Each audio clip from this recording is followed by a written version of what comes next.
సోదరులారా, ముఖ్యంగా ఆచరణలు మూడు రకాలుగా ఉంటాయి. ఒకటి తపనతో కూడినటువంటి ఆచరణ, రెండోది స్థిరత్వంతో కూడుకున్నటువంటి ఆచరణ, మూడోది నాణ్యత కలిగినటువంటి ఆచరణ.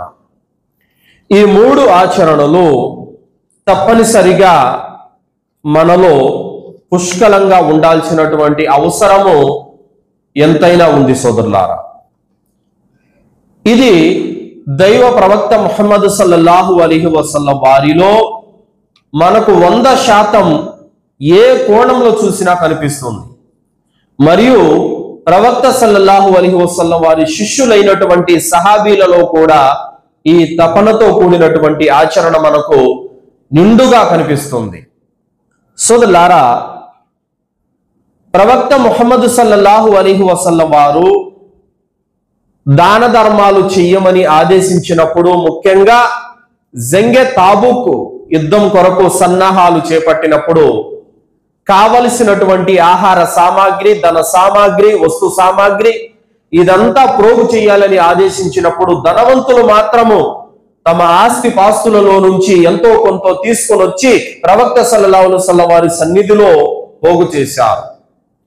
మరైతే కనీసం తినటానికి కూడా గతి లేని వారు ఎక్కడి నుంచి తీసుకొని వచ్చి ఇస్తారు? కట్టుకోవడానికి సరిగా బట్టలు లేనటువంటి వారు ఏం దాన ధర్మాలు చేస్తారు? పూట గడవనటువంటి వారు ఏ విధంగా సహాయం చేయగలరు?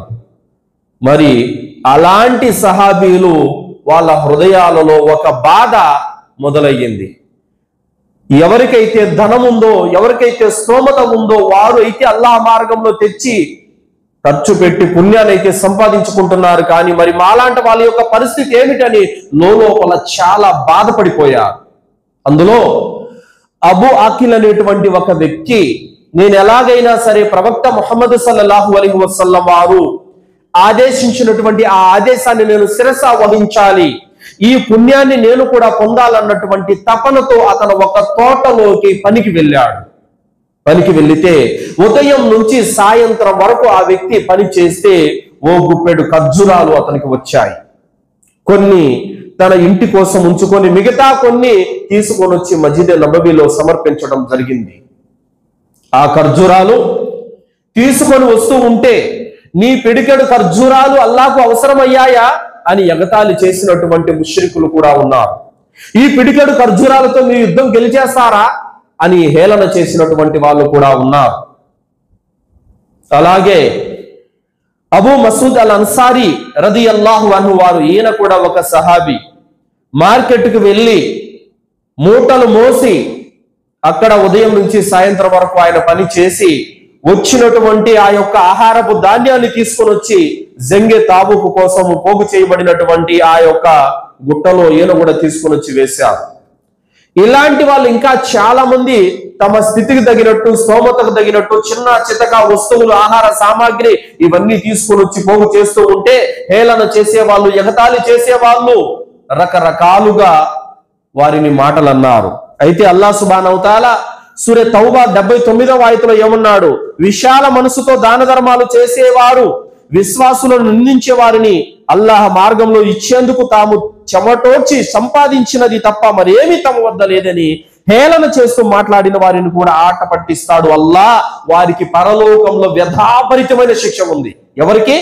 ఎవరైతే చెమటోడ్చి కష్టపడి సంపాదించి అల్లాహ్ మార్గంలో ఖర్చు పెట్టేటప్పుడు వారిని చూసి ఎగతాళి చేశారు కదా, వారి గురించి అల్లాహ్ అంటున్నాడు, వారి కొరకు వ్యధాభరితమైనటువంటి శిక్ష పరలోకంలో ఉందని అల్లాహ్ సుబ్హానహు వ తఆలా తెలియజేశాడు.